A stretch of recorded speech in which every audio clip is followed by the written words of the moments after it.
ArTechník, episode 19 for July 29th, 2012.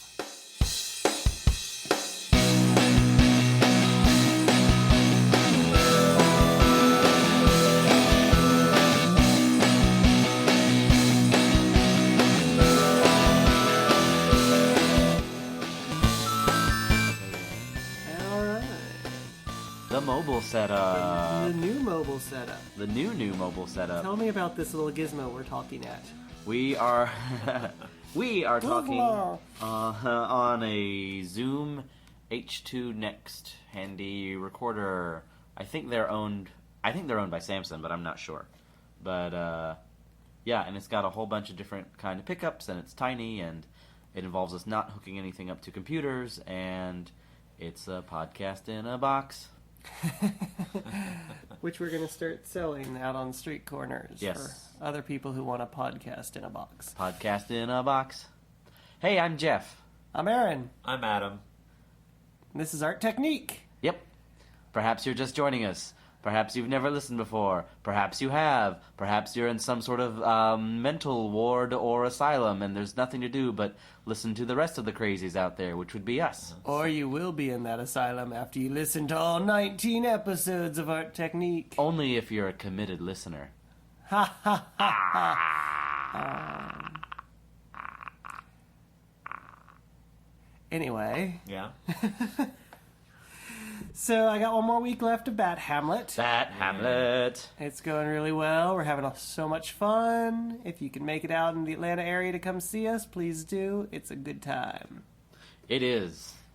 Yeah, y'all It saw is. it. It's fun. It's really pow, pop, bam. I love that it ultimately becomes more than just a gimmick show. I mean, there is a gimmick to it. I mean, the whole Batman/Hamlet thing, but it does sort of become its own thing at a point.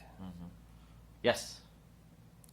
It's part of a larger festival, right? Yeah, a 3-show rep with Evelyn in Purgatory by Topher Payne and The Local, which is a collaborative piece. And Bat Hamlet, since I'm talking about authors, is Jordan Pulliam, who, very, very nice work.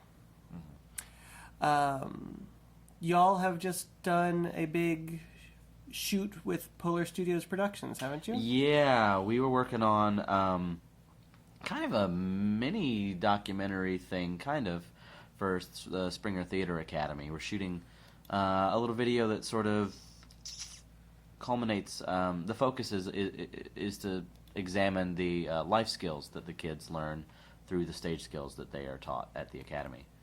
And I don't know, Adam, do you have any good Words? Yes, yeah. words. I've been very economical with my words so far. Well, we keep cutting you off to boot. So. That's fine. It was, we basically just kind of been following the students around, the teachers, trying to get interviews from former students as well, just trying to get a bigger picture of what the whole Springer Academy experience is. And it's really kind of I don't want to say how easy it's been, but it just I don't know, a lot of things kind of fell into place, and it's been more of a joy than a chore. Yeah. Did you ever turn the camera on yourself? Because you've sort of had every experience that the Academy offers. You've been a student, you've been an assistant, you've been a professor, you've been sort of in charge over at Rose of Athens. I think it had crossed my mind for 2 seconds, and I felt like it felt inappropriate somehow for whatever the job was. I can't explain it very well, but it just felt like I needed to keep my focus on being the objective eye. Yeah, just slightly detached from it in order to sort of help prove the thesis. Sure. And I think it's been pretty. The focus of the interviews have primarily been students, either current or former. Yeah. So. Yeah, which wasn't actually the original intent even. I mean, originally it was we were going to try to get more adults, but it was a shoot that was booked quickly and had a quick turnaround, like it's got to be done very soon, I edited and completed. And it's going to get done, and that's fine, but it became an issue with scheduling adults' time and, like, when can you come do this? And we got some, But, the students are all right there, and so we're like, well, let's go ahead and get as many of these as we can. And you started finding the narrative out of those interviews and Yeah. shifting a little bit to them. Yeah. Interesting. Yeah, and I think it works. I think it's gonna work very well. It's nice to be in a place where you have the plan secure enough that you can then see what the piece wants to be.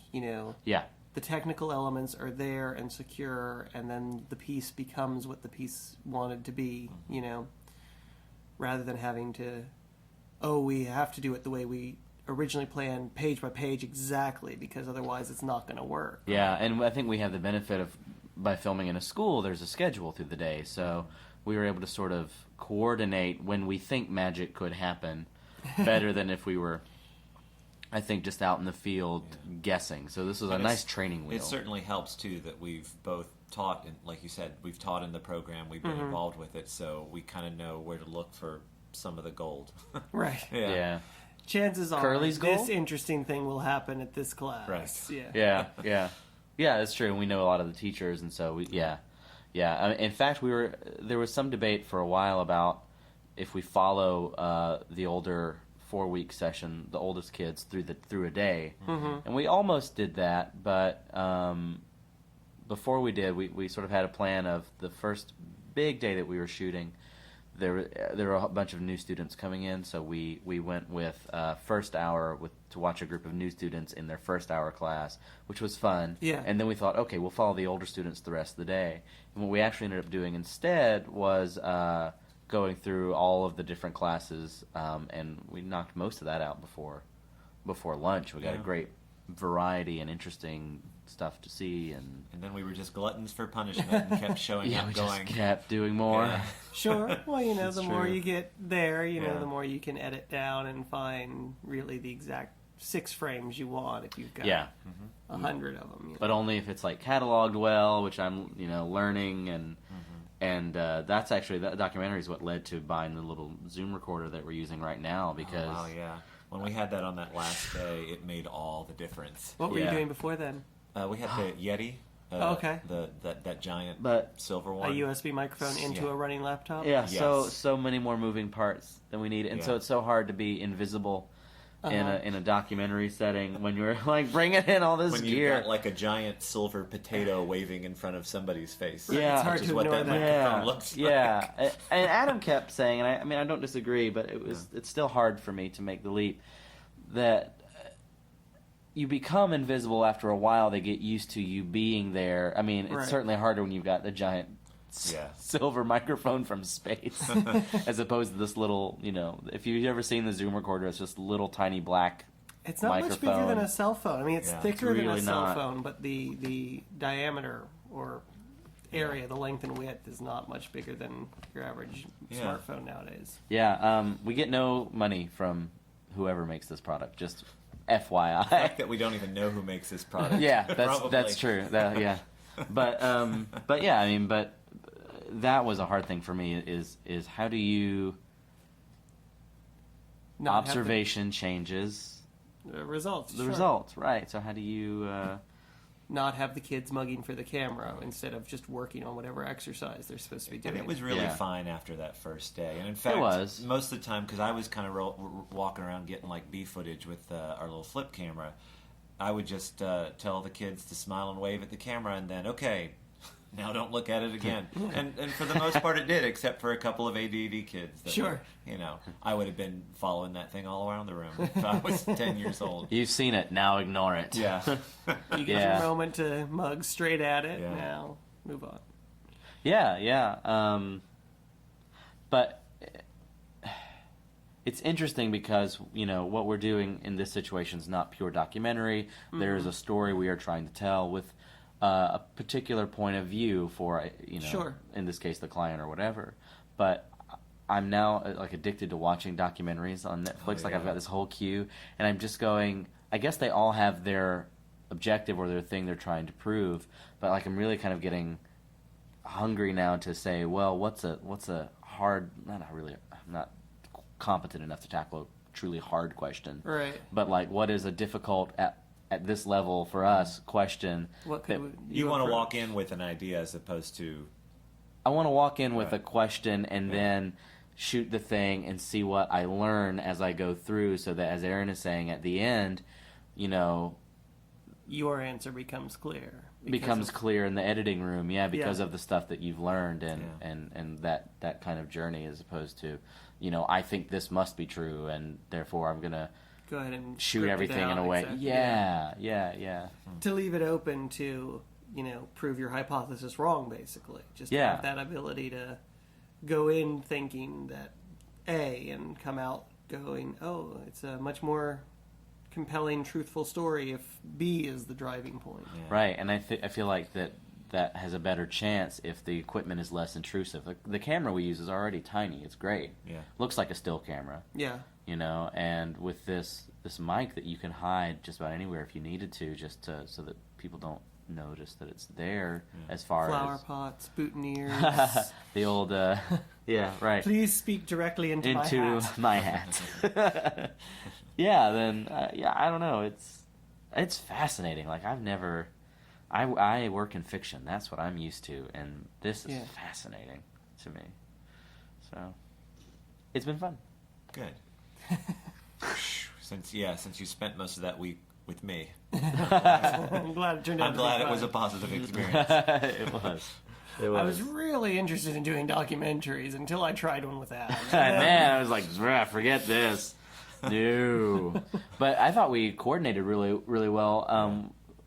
You know, we should get to articles in a second. But well, this is part of what we do. I mean, this is art and tech. This is literally what we're talking about. I kept saying to Adam, I said, I want to, like, create these magic moments where they say, how are you everywhere at once in the course of 1 minute of continuous footage? Right? So when we shot the interviews, we had a good laboratory test of it, because we had the microphone that they would speak into that ran directly into the camera. In this case, we just used an XLR mic that can go right into the Canon. And we had borrowed some little birdie lights. We shot the student interviews in the library, and so we had the main camera with microphone attached on a tight close-up, because it's got a good lens and you can really see the subtleties of what they're thinking in their eyes, right?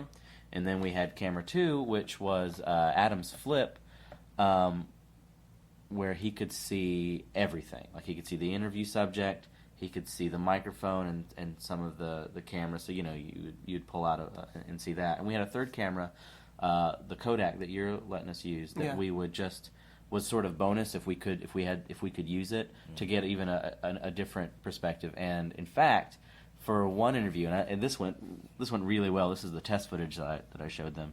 For one interview, we took the Kodak. We went from where we were shooting, was on a second floor, on the veranda, and you could see through the window door into where we were filming. So we taped or leaned the Kodak Had to kind of flat press against it up the glass.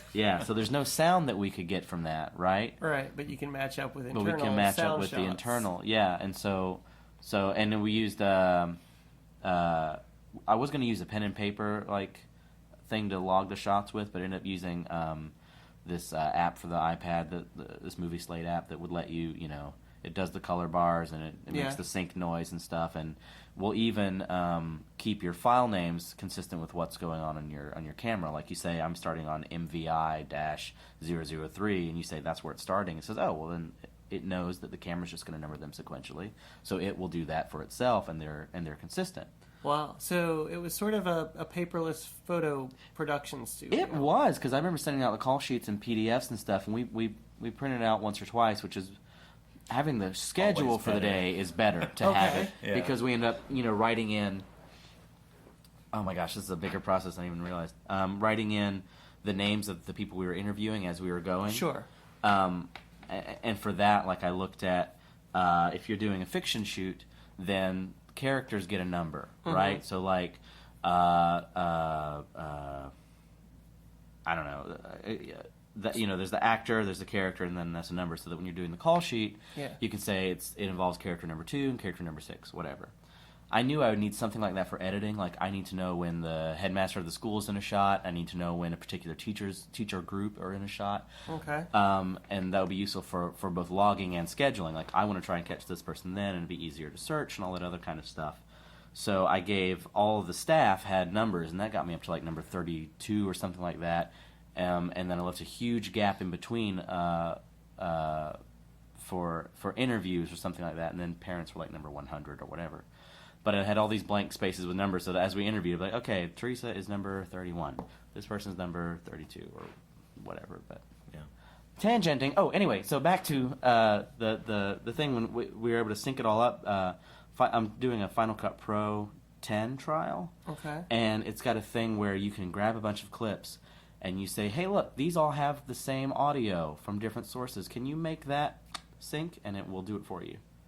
Cool. Saving me hours, because I used to have to like manually I'm sure there was an easier way to do it, and I just didn't know. But I was getting okay actually at manually syncing audio and video. It just took so long.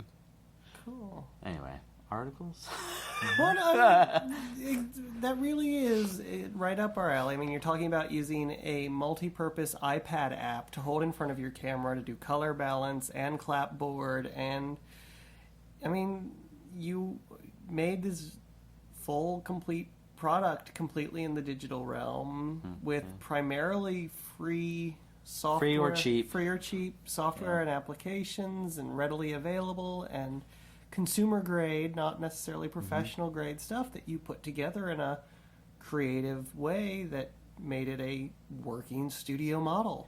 I think there's a bigger documentary here that we could really, because this is only going to be a 5-minute finished product, but I would love, if they're interested in that, that'd be fun to do. Yeah. But we'll see. Sure. But yeah, it's fun. I'm excited. I'm charged. I can't wait, because this week is the week that I start cutting everything together. And I did a mood reel already where we took the footage we shot, the one I was just telling about, the 3-point one, and put some music under it and said, this is how I think it's going to feel. And I was able to show it to them. They're like, yeah, this is great. Please keep going that way. And so I'm excited to apply that now. Oh, the thing that I forgot, that we did the 3-camera test. Right. What Adam and I got really good at doing out in the field, if you will, is take that same idea out into the less controlled areas. Yeah. So there's a presentation going on. I would set up a still shot from the balcony, from high up. You can see all the beautiful architecture of the building and the students, looking small, but because the camera's Present. nice, they're not all blurred out and whited out. And Adam is backstage, and since I can see him pretty well, I can usually tell when he's shooting, and I just try to record at the same time he's recording, so that we're getting the same moment in time from two. I mean, he's downstairs on the first floor backstage, and we're catching the audio downstage center in the microphone, so we're getting this wonderful synergy that I'm going to be able to. I can't wait to see it, to cut back and forth between, and I just think it's going to feel like magic. Like, how many of I want them to be like, how many of you were there? 2 people and 8 camera angles. Right? Yeah. It's so exciting. That is very cool, especially with live stuff. If you were staging a scene, it'd be easy to get close-ups and long shots and mid shots and blah blah blah shots. Right, And but this is like life. live Yeah. with 2 people. Very cool. So Cool. John, Yay. Aaron, Article All right. S. I have a interesting little concept device. It has not been fully produced and perfected, and it's certainly not out market-wise yet, but it's a concept device that this guy is working on, and it's called the Color Picker Pen. Color Picker Pen. Color Picker Pen. Got it. And essentially it's sort of a slightly longer than average, slightly fatter than average ink pen, but on the back of it is actually an RGB scanner, and then inside it are 3 ink wells, and based off the scan you do with the RGB scanner, it can create any color it can scan to make the pen write and draw in that color. So it's essentially like the eyedropper tool in Photoshop, but in real reality. life. Wow. And then you can go out and draw, and I really like that specific leaf over there, and scan it with the back of your pen, and the processor in the back of the pen will then mix the inks at the right ratios to reflect the RGB scanner. Cool. Is it archival quality ink? I don't know. That's pretty cool. Wow. I mean, do you think it's a gimmick, or do you think it's got practical... I mean, would people use it? Besides novelty? I don't know. I could see, if you were a sketcher, rather than having to carry, 5 pens with you to sort of get even a rough palette, you got this thing with you, and something, an actual flower or object catches your eye and you want to sketch it out real quick. And if you could have this thing in your bag and grab it, scan the object, and then start laying that color down on paper, I think it'd be very useful. And like if you were an architect, interior designer, and you were trying to like pitch an idea to a client, and you had like the paint chips, like the Home Depot paint chips, and then you were trying to like do a rendering live in front of them, and they were like, well, what about that color? And you could like pick that color up and start working in it so that they could see the rendering tinted towards the palette that they're actually interested on the fly. I think there could be some really interesting, actual, practical, beyond gimmick applications to a device like this. You know what would be cool as hell? Is if if the pen had either memory card or if you want to be elaborate, a 3G connection, but a memory card will do just fine. And if it would record and save both all of the color samples you took and the geographical data of where you took those color samples, so that you could build a custom color library, throw it into Photoshop. Because for me, it would be more like here's this color, I found it in this thing, boom, and I want it, and I would use the pen less. Ink half of the pen. You would just need that scanner with you all the time. Yeah. And then if you could have it, give you, a reasonable pan tech that's close to the color you found and things like that, and so you can get the computer to reproduce it that way as well. But it was a fascinating idea to me, just even if it is nothing more than a concept gimmick that never quite comes to fruition. But I feel like it could, now that they're working on it. It seems like an achievable problem. It sounds a little Mr. Peltzer from Gremlins too, though. Mr. Peltzer. Like he made the bathroom buddy. He makes all the gadgets nobody wants. I saw Gremlins like once when it came out. That's the only time I've ever really seen it. Yeah, he makes all these gadgets that are interesting, but not necessarily practical. But I mean, I love this. Like, it sounds really cool. But a tiny pen scanner. The answer to the questions no one was asking. That's Peltzer. Yeah. Most of Polar Studios is creative mindset too, right? We're going to create the content that no one was necessarily sure they wanted. Right. But now it's here. It's a good logo for us. We have so many bylines and logos and cool phrases. Yeah. So I guess that one doesn't really inspire as much conversation as some of the other ones, but I do think it's sort of up our alley and just sort of an interesting device. Yeah. And to think in terms of the real world and the virtual world coming closer and closer together as we approach these inventions where what is digital can become real and what is real can become digital. It is an interesting jump in where our technology is going, especially in our artistic creations.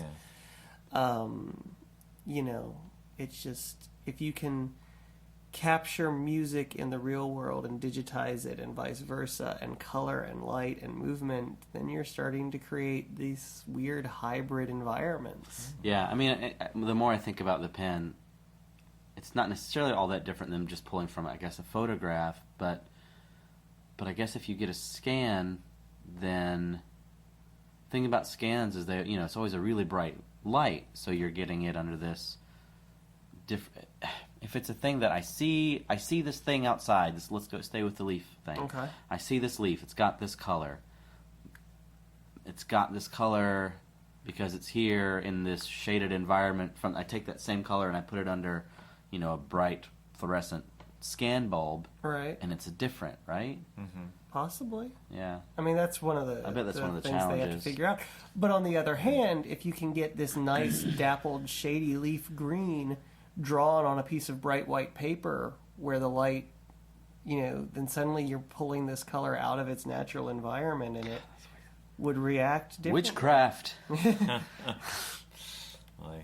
Well, speaking of hybrids, the thing that I found this week was a software designer and digital artist named Amit Pidaru. And one of the thing that I found that was interesting was something he created, this is about 10 years ago, called a Sonicwire sculpture. And it's this program, and it seems like it's an extension of this other thing he created, a program called Rhonda, which helps artists draw in 3D. With the tracker ball, you can rotate, and then on a draw pad, touch and connect the points. But anyway, this Sonicwire sculptor is essentially, it takes a 3D image, and the 3D image is rotating, and based on where the points fall on the display, it creates different tones. And so you compose, it creates music, in a sense, taking it off of either a 3D picture that somebody else has drawn, and I guess you import to the program, or the way he originally created it, he kind of took it around and did installations.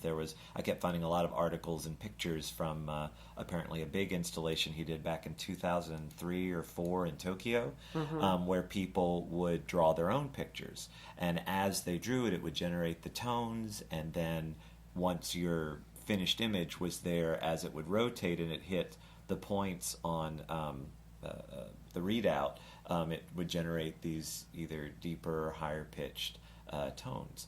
And yeah. Wow. I think I'm following what you've got. Yeah. Right. It was. I was having a hard time wrapping my brain around it as well. But yeah. You've just got to think fourth dimensionally. I can't. That was Doc Brown. I barely have a grasp on 3.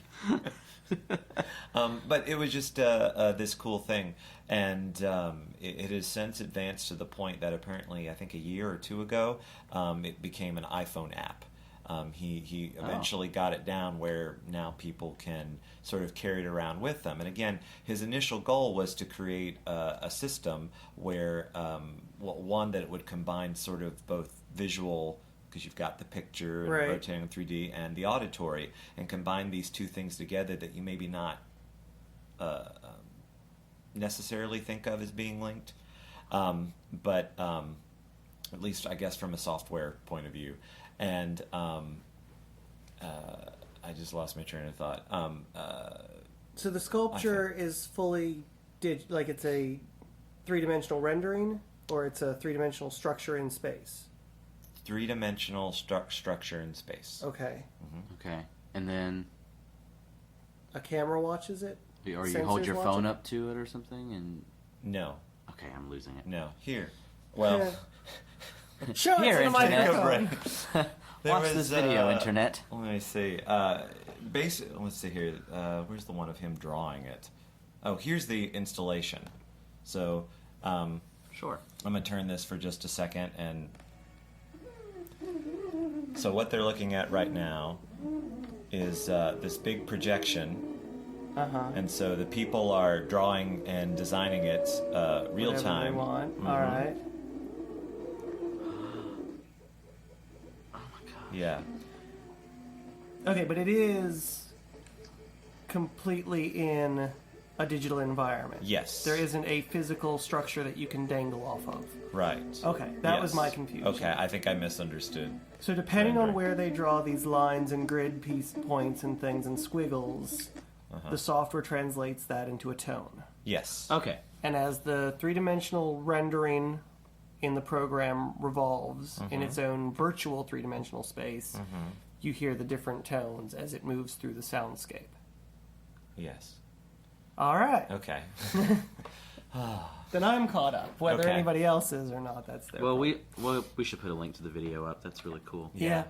And just the artist in general, this is another guy that I think I'm going to do some more research on, because he just, his thing is he creates software, and as he puts it, he creates unusual software or software for unusual problems. And currently, what he's developing is a sort of financial planner sort of app and plug-in that you can go in and create and decide like how much risk and how you want to allocate your assets, and something that's sort of freestanding that you could kind of walk in to a financial planner and say, this is what I want to do. Because a lot of times people don't have a real good grasp of what all the rules are and what to do. So he's trying to create something that's more... And then the planner leads them the way that they want them to go, Right. rather than what's truly... Good for them. Well... Not necessarily what's not good for them, but what Yeah. they don't, if they have a specific take on how they want to balance things out, then it's nice. Oh, I was thinking of something else. I was thinking of There are... people offering financial advice for the interest of not the actual people that they're supposedly helping. Right, and that happens. That's where my brain went. And so it's nice to have the protection either way. But hopefully most of those people who are trying to offer financial advice are doing it out of the goodness of their heart. We hope so. Listen, we can keep talking about this artist if you want. I mean, my thing ties into your thing, but Sure. No, that was just sort of a little interesting thing I stumbled across. It was actually from another. What was a little article that was like the 7 or 10 things that Futurama has predicted that are actually about to be created or have been created or something like that. Yeah. And so the link for this one was the holophone. Oh, that they yeah. use, Which they're like, it's kind of like a holophone as long as the only thing you think about while you play music is lines and dots. I think in Morse. Yeah. It would be interesting to use the exact same algorithm, feed in like some classic piece of music, and see what the sculpture like a reverse visualizer. Yeah. I've seen another.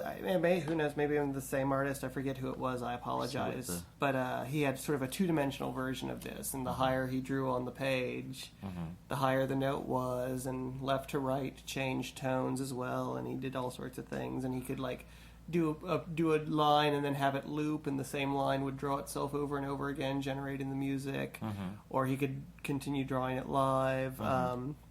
And stipple stuff. The other thing I saw recently about sort of this virtual space music generation was this performance where it was almost like a Kinect sensor, where it was tracking the body movement of this guy, and he had this virtual globe around him, and it was sort of like a keyboard or sequencer, but it was virtual environments around him, and where he put his hand, that little soundbite played. Like Tony Stark. Like Tony Stark in a music sphere. Yeah. Yes. No? When he's got the virtual computer around him? Yeah. Yeah. It was sort of like that if he was playing music Analogy live. saved. So he was like doing this like complicated dance, but the dance actually accompanied him by playing the music where his body was. It was like that dance troupe I talked about months and months ago. Yeah. Yeah. A little bit, I think, backwards to the order. Sure. Like they were reacting and controlling the images around them to music that was playing. Well, there was some of what you were talking about as well. But again, the idea was you keep that live sense, so you're not just going through robotic, soulless movements. Like Jeff? my life. Oh, low blow. Finish him. Okay, let me see if I understand the technology Good, because correctly. I barely do. So I'm glad Aaron took the time to break it down. You draw lines and squiggles that have depth as well, right? So it's 3-dimensional drawing, right? Yes. Okay. And then based on the coordinates of the lines and squiggles, it generates tones. So, going with what Aaron said, where you're talking about like scanning or importing a piece of music, could you imagine you took not a reproduction of a painting, but an actual, but the actual painting, like we'll use the Mona Lisa, right? And whereas a painting has height, right, because of the brushstrokes, because it's an actual. Some paint builds up, some's higher, some is lower, as well as having the image itself. So what if you could combine a Like do a wireframe of the Mona Lisa? Do line art of the image of the main subject, choosing whatever you think is important so that this machine can understand it and it's not all noise, because you don't want too much data, because I think it would just be noise. Add into, for the third dimensional component, you add in the height of the piled up paint. Again, distill it down to the most important pieces of the topography, if you will, of the data for it, the landscape of whatever the painting is. Exaggerate it so the highs are, because paint's not going to build up that high, but the highs are very high, and where it is considered flat is pushed perhaps even back. So you redefine where the middle is. Where the paint's really built up, it's very high, and it's very low, and so then that becomes the base that you start taking the music from, and then you basically have sampled the Mona Lisa to start creating a new piece of music based or inspired by the 3D data of that. It would be an interesting experiment just to see sort of what happened. Yeah. I think you'd have to take a lot of data out so it's just not just noise. Yeah, figure out how little information can you make the Mona Lisa out of. Yeah. And what parts of the Mona Lisa are bad music? Turns out the smile is not really a useful hook at all. It'd be interesting to see if there was like a correlation between what brings balance to a visual image, if it creates a sort of pleasing, balanced audio image. Because there's math in both of those things, And even if it's not, I mean, what a cool inspiration point for an artist to say to bring it into a balance and a focus. Whatever music spits out when we run the Mona Lisa through this gadget, I now have to turn that into music and be inspired and motivated by this variation on a theme or whatever. Yeah, I mean, I know I'm the guy that's like, the person who creates software is maybe helping create art as well because they're human, but yeah, I do think just spitting it through the machine wouldn't be enough. You need the next person to come in and interpret it. Art it up some. Yeah. I imagine you could do a whole bunch of give a whole bunch of artists, like you do with any other art, the same source sample. Say, here's these tones from the Mona Lisa through this program. Good luck. 10 new compositions, 10 people, go. See what you got. Have a concert and then a American Idol style I just think vote. that would be cool. It would be an interesting experiment. Yeah. Well, thank you guys for making my find way cooler than I think I originally could have ever made it on my own. Can imagine doing the same thing with like this napkin, like finding the highs just and the a random lows. Everything. Yeah, and it's just. Here's a teddy bear. This is what teddy bears sound like according to this program. Write us a lullaby. That's neat. Oh my gosh. The next step is smell. We have plenty of that here. You're right. We had tin drum for lunch. Oh, so good. It was very good. Yep. Okay. So I can't contribute much, but I'll Moving contribute right vulgarity. Moving right along. Okay, my thing is kind of related because it's also about augmented reality and 3D stuff. Thank God. It's called Tether. T parentheses, the word ether, close parentheses. Okay? And it came out of MIT, and it is basically... I'll read the logline description that I got here from this thing.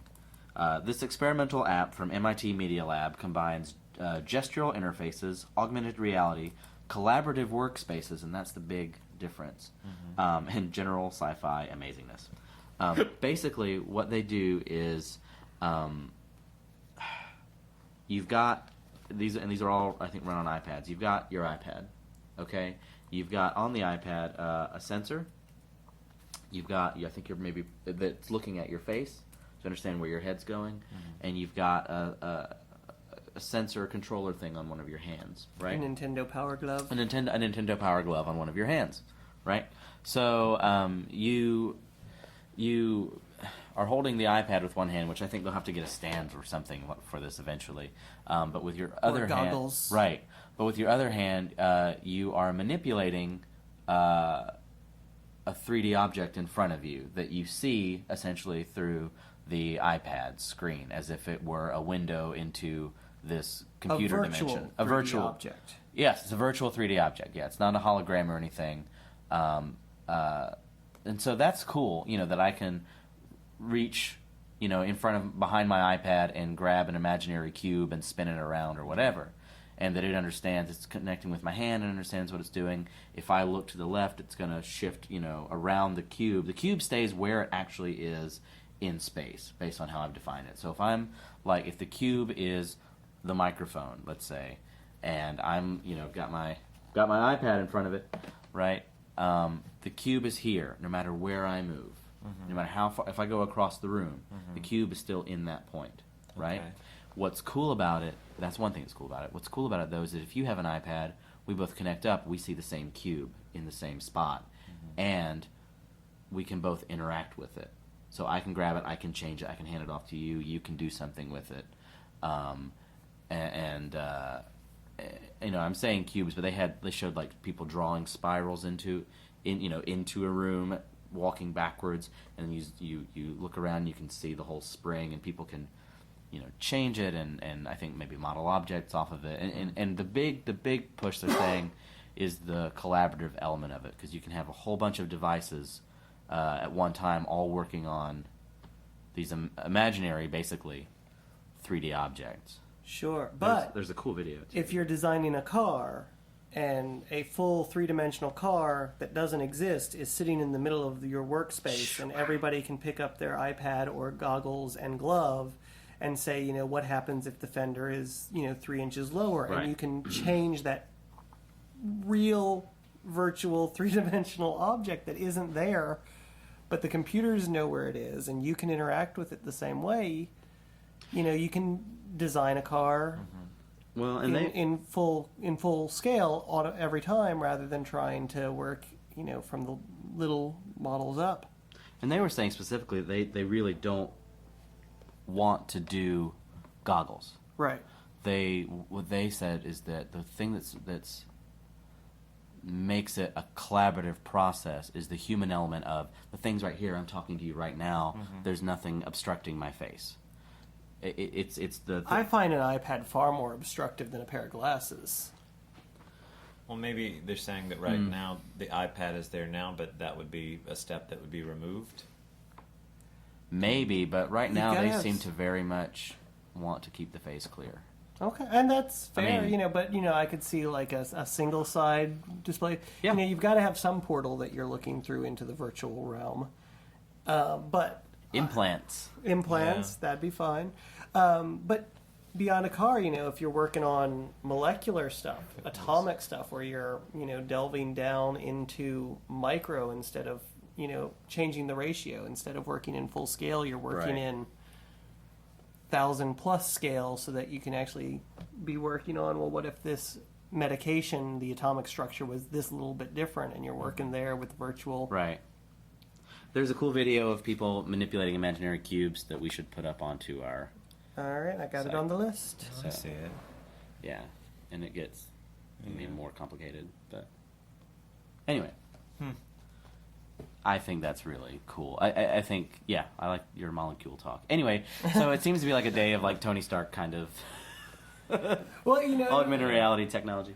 it's always been funny to me, those sort of movie moments where it's like trying to make a futuristic computer where it's that, reaching up into the air, Johnny Mnemonic sort of style, where everybody's just touching virtual things. And it always reminds me of the like hacker moments in 80s movies where they would like shine strange projections up on the character's face as they're sitting in front of a terminal, because they had to make hacking, which was entering text, waiting for text to come back, entering text, somehow seem exciting and action sequency in 80s movies. And then the change became in the 90s to have all of these virtual semi-3D computer simulations. Like in Jurassic Park, where the little girl's hacking into the server, and they're all these little, they look like buildings. Beep, beep, beep, beep. Remember, she's on the computer, she's like, I can hack this. And anytime they do the shot from like where you're seeing the back of the camera and the hacker's face, there's always like these weird lights going across their face as if the computer is beaming out information. Yeah. I remember that was the big climax. Do you remember that movie Disclosure with Demi Moore and Michael Douglas?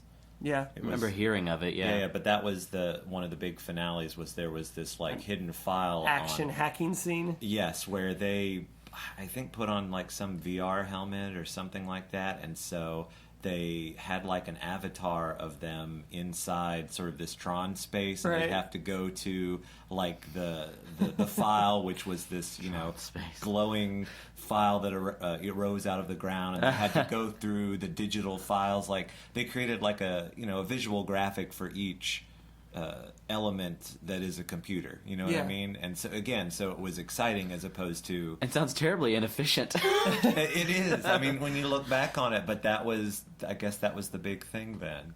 And again, for people like me, I thought that's what computers were. So it tricked me. File and boxes still made is. of light. But it makes sense. I guess that type of technology that you're talking about makes sense, considering like most PCs and computers kind of became more widely available, understood, and easier to use when everybody had these sort of graphics to click on. Yeah, the Like change from a text-based Yeah. system to a graphical user interface. Thank you, Xerox, for that. So- Xerox PARC. Really? Developer of the graphical user interface. Yeah. Okay. As far as, hey, if you're angry, come quote me and fight me about it. But Xerox PARC developed a lot of the innovations of what we think of as The GUIs GUIs. and mouse Yeah. and mice. And What do and, we think of as the GUIs? Explain that to me. You're looking like your computer Sure. screen right now. This is Yeah. a GUI, graphical user interface. Graphical the user whole notion of interface. Windows, things that are graphics that represent file. The that thing represent, I was just talking Yes. about. The thing you Okay. were just talking about. And that the mouse or the trackpad, that how you cursor control it. becomes Uh-huh. the virtual hand in the system. Yes. Now, currently, it's in a two-dimensional locked plane, but we're Unless you were in the final act of disclosure. Right. Right. or you've got this MIT gear going on, and that's basically saying instead of having a mouse in a two-dimensional virtual plane, Yeah. we're going to have your actual hand is going to become your Gotcha. mouse, your cursor, Yeah. in this three-dimensional environment. Well, and there's a story that when Steve Jobs got to see the graphical user interface and the mouse at Xerox PARC, and he was like, "This is great. Like, do you guys know what you can do with this?" And like, "Well, we're using it to control these, whatever copy machines, whatever the hell they were doing." And he was like, because they developed it for just to run their machine, Uh-huh. and he's like, "This is great. This is what computers need to be. Like, do you get it?" And then he just ripped everything he could from. I think he paid them at the end for it, but was like, I'm taking this. We need to use this. This is mine now. Wow. Yeah. Well, I have one last little fun little article. I want to tag onto this You wanna before tag we onto move that? on. Okay. If that's okay. Mine just a little exclamation point. I was just, we were sitting here discussing, I immediately thought of, these very entrepreneurial activities, design, the car, the atoms. But what if it, play it in a theater element? And you have a blank stage and actors in very neutral, maybe motion capture marked suits. Mm-hmm. And the audience is all watching through this virtual environment, and they've got digital paper doll costumes on top of the actors, and the set and the furniture are all decorated exactly how you want them based on the design. So you have a rehearsal cube that looks like the exact throne that King Lear would have sat on. Or you have Hamlet's ghost coming in as as That- a non-person. You can only see through the yeah, augmented if you reality. hold up the screen, you see him. If you hold it down, you just see empty space. So then, is Hamlet crazy? Is Hamlet sane? Does he see a ghost? Does he not? It's up to you suddenly in another way, in a different way than it is often up to It's you. like you can write your own play from the seat you were sitting in.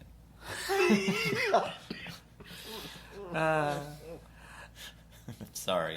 Nothing like inside jokes on a public message. Anyway, but yeah, I think it would be weird, but it could be fun Yeah, I think that would be to very. have a digital overlay across a very, companies that don't have a lot of money. If they had, if the viewing software I was about to became say, commonplace, that don't have a lot of money. listen to me. Sorry. If the viewing software became, I mean, I can everybody's edit a movie on smartphone, my Yeah. phone now, though. Right. So like, and so all you needed was the programmer on your staff. You would have your costume designer, your set designer, but you wouldn't have to buy the fabric. You wouldn't have to buy the lumber. You would have this very basic real world setup, and then everybody would watch the augmented version live with you there in the environment. The dresses would move with the actor, you know. What if you had the screens that would show the augmented reality as not in the hands of the audience, but as integral parts of the set pieces?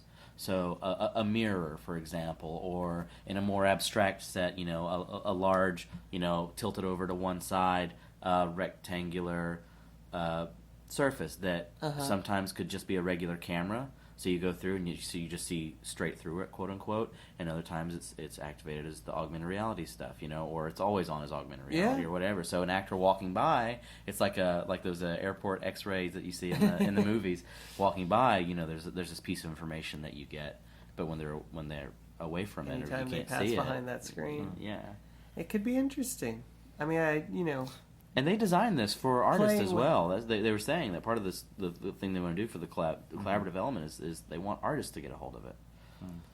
I still find their argument that a window pane is less intrusive than a pair of glasses or something. Now, you know, if you had to have your entire head in a bucket, that's one thing. But if you could get it down to sort of a heads-up display and a pair of glasses or see-through goggles, I personally would. But the rest of it sounds like a really interesting place to explore. It sounds like a step closer to solid holography.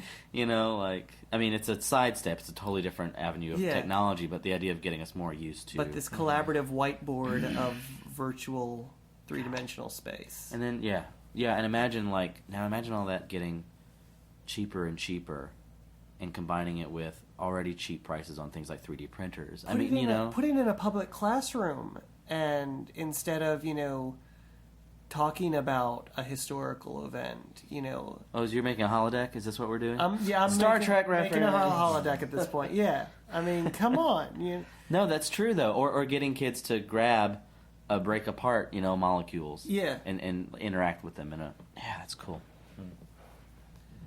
So. Your last topic. Okay. We're talking about all this advancements that I, again, barely can wrap my brain around. So, but there was a book that was released this week, and it's called El Libro que no puede esperar, which translates to The Book That Cannot Wait. And this book comes wrapped in an airtight seal, and as soon as you open it, you only have 2 months to read it before the text disappears. Cool. They're trying to. It's apparently all of these new unpublished Latin American authors, and the idea is they were trying to put an urgency back to reading actual written text, that words are precious, and you know, we kind of take things maybe a little bit for granted now that we have these, you know, giant storehouses where we can access the book at any time and any moment, and they're specifically not going to release this to any type of electronic text, at least not, I guess, until this novelty has cycled through. Right. Yeah. Well, I suppose you could. I mean, like right now I've got a library book on my Kindle that's going to delete itself in, I think, another 2 weeks. So you could, you know, sell a text that deletes itself after a month. Yeah, but you can't smell the pages. And, yeah. But to have a disappearing text. Ooh, witchcraft. Yeah. Wow. Well, so that was just a little nugget I wanted to throw out there. That's a cool there. thing. I mean, because it goes back to like when we were talking about the DivX discs that once they were somehow deteriorated. We forgot about that. I don't even know how those worked, but it's sort of a similar idea, only with more artistic integrity instead of the monetary drive that was going with DivX. Yeah. Wow. I'm trying to segue us out. I've got not much else, but sure. You know, I was just thinking about the idea of adding importance to reading. You know, I was hearing probably a totally made up statistic about how many people actually will read an entire book per calendar year, and it was disappointingly small in my opinion. I mean, I still find books a great source of information and entertainment. Oh, sorry. That I'm just finding more and more aren't everybody's go-to source. Mm-hmm. And is it a negative? I don't know. It's a change, certainly. Yeah. And it feels like a possible negative. These but modern we won't times. know. Yeah, exactly. You know, everything that comes out after you're 30 is against nature. I think we're in a fascinating place in history too. I mean, the ebooks thing is one angle of it, but I can't imagine what it's going to be when we're actually old and cranky. Yeah. But because I feel like the 21st century hasn't even defined itself yet. Like it's, you know. Yeah, I mean, developing. Everything is exponentially increasing the rate of change. I mean, everything. Yeah. And so it's near impossible to predict what technology will be like towards the end of our lives. Mm-hmm. Because we can't even imagine. Unless it's now. No! Ow. Oh, dear. That hurt, Jeff. Hang on. Let me take the saber out. Oh. Saber! I mean, lightsaber out. Oh.